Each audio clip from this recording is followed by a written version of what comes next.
सिद्धार्थ गौतम, जिन्हें आगे चलकर भगवान बुद्ध के नाम से जाना गया, का जन्म कपिलवस्तु के शाक्य वंश के राजा शुद्धोधन के महल में हुआ था। उनके जन्म के समय विद्वानों ने भविष्यवाणी की थी कि वे या तो एक महान राजा बनेंगे या महान सन्यासी और आध्यात्मिक गुरु। यह सुनकर उनके पिता राजा शुद्धोधन ने उन्हें महल में ही सुख सुविधाओं में रखते हुए बाहरी संसार की कठिनाइयों से दूर रखा। वे चाहते थे कि सिद्धार्थ को कभी भी संसार के दुख और कष्टों का सामना न करना पड़े, ताकि वे एक महान योद्धा और राजा बन सकें।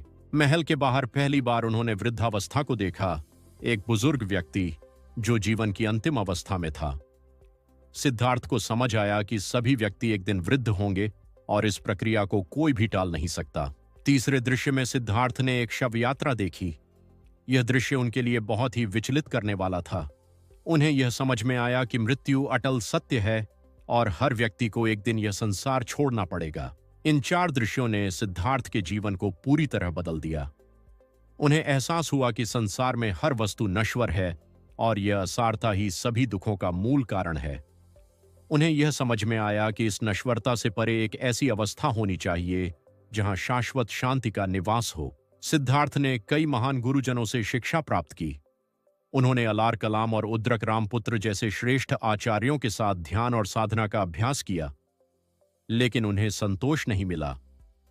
उन्होंने अपने अंदर की जिज्ञासा को शांत नहीं किया और महसूस किया कि जो वे खोज रहे हैं वह इन साधनाओं के माध्यम से प्राप्त नहीं हो सकता।